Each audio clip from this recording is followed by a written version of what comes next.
حضور صلی اللہ علیہ وآلہ وسلم نے ارشاد فرمایا، انا مدینۃ العلم وعلی بابھا، میں علم کا شہر ہوں اور علی اس کا دروازہ ہے۔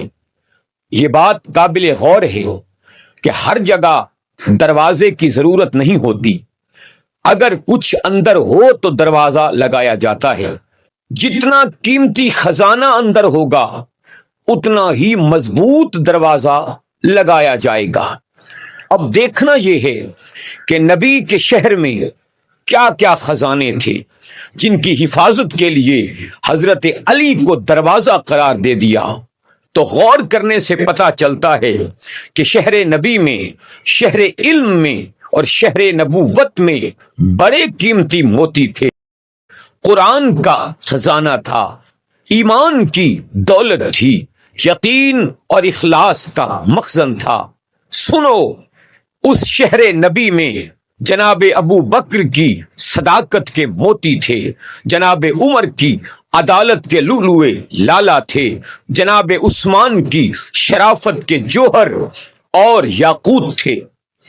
حضور علیہ الصلوۃ والسلام نے ارشاد فرمایا کہ اے علی، میرے شہر میں صدیق کی صداقت کے موتی ہیں، فاروق کی عدالت کے لؤلؤے لالا ہیں، عثمان کی شرافت کے جواہر اور ہیرے ہیں۔ اب دروازہ بن کر ان کی حفاظت کرنا تیرا کام ہے۔ صدیق کی صداقت پر اعتراض کرنے والوں، عمر کی عدالت میں شک کرنے والوں، عثمان کی شرافت پر تنقید کرنے والوں، ذرا سنبھل کر آؤ۔ ان کی حفاظت تو علی نے اپنے ذمے لے رکھی ہے، ان خزانوں کا محافظ تو مولا علی ہے۔ دیکھنا کہیں مولا علی کے ساتھ دھوکہ نہ کر، علی کا دل نہ دکھانا، علی کی بارگاہ میں بے ادبی نہ کرنا، کیونکہ ان تینوں خلفاء کی حفاظت کا ذمہ مولا علی نے لے رکھا ہے۔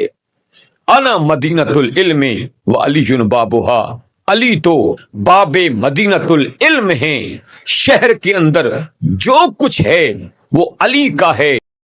اگر تم یہ کہتے ہو کہ شہر کے اندر کچھ بھی نہیں تو نادانو سوچو کیا کہہ رہے ہو۔ کیا شہر کے اندر کچھ بھی نہیں؟ کوئی بھی مومن نہیں تھا، کسی کے پاس کچھ بھی نہیں تھا۔ یاد رکھو، تم نبی کے شہر پر اعتراض کرتے ہو۔ اگر شہر نبی ہے تو اس میں سب کچھ ہے، علم بھی ہے، حلم بھی ہے، قرآن بھی ہے، حدیث بھی ہے، حکمت بھی ہے، عظمت بھی ہے، ظاہر بھی ہے، باطن بھی ہے، نبوت بھی ہے، رسالت بھی ہے، امامت بھی ہے، خلافت بھی ہے، صداقت بھی ہے، عدالت بھی ہے، شرافت بھی ہے، شجاعت بھی ہے، شہادت بھی ہے، ولایت بھی ہے۔ سنو سنو، شہر نبی میں صدق کے موتی ہیں، عدل کے پھول ہیں، شرافت کے جوہر ہیں۔ یہ نبی کا شہر ہے اور اس شہر کا محافظ علی ہے۔ یاد رکھنا، یہ حملے جو تم کر رہے ہو صدیق کی صداقت پر نہیں، عمر کی عدالت پر نہیں، عثمان کی شرافت پر، بلکہ یہ حملے علی کی ولایت پر ہیں، علی کی حفاظت پر ہیں، یہ حملے علی پر ہیں۔ اے علی کے ماننے والوں، خلفائے ثلاثہ کی بے ادبی نہ کرنا، ان کے ایمان میں شک نہ کرنا، کہیں ایسا نہ ہو کہ ان پر شک کرتے ہوئے تمہارا اپنا ایمان مشکوک ہو جائے۔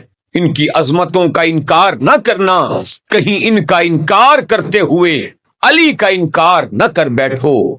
کسے خبر تھی کہ لے کر چراغ مصطفی جہاں میں آگ لگاتی پھرے گی بولا